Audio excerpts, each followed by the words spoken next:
well, it is time for another segment of Ask the Trooper, where we are joined with Trooper Ryan Davis from Louisiana State Police to talk to us about lots of different safety things, anything going on. And now we're going to talk about the move over law. It's a new law that's in place. Can you tell us a little bit about what that is? It's not necessarily a new law. I just want to bring attention to it. So the law was created twofold. The first purpose of it was to establish a precedence to require motorists when they're driving down the roadway and a first responders coming, being a law enforcement, fire truck, ambulance, you're required to move over. And the reason being is to allow those first responders to be able to, go on their mission and provide aid or whatever the case that they're being deployed. The second requirement is if the move over law, the coined term is from when you see a first responder parked on the shoulder. So a fire truck, police, ambulance, also to include a wrecker, you're required to move over.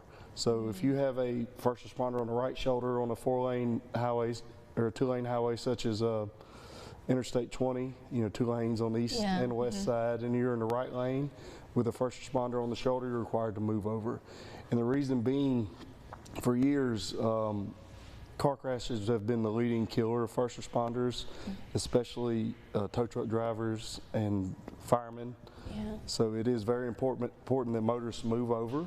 Also, if you can't move over, if it's not feasible, such as there's a vehicle in the left lane, you can't move over, you're supposed to slow, move to the leftmost portion of your lane, slow to a safe speed so you can ensure their safety. Yes, very important to know. So when was this law set into place? That I can't tell you. I've been a trooper for a little over 8 years. To my knowledge, it's been the majority of my career. It's been a law. So for a while. So I can't give you a hard pin date. Yeah, but it's still important to definitely bring attention to it. And now you said to maybe slow down if we can't get over. If it's, say there's a law enforcement officer kind of into the road a little bit and you can't get over, we should all come to a complete stop.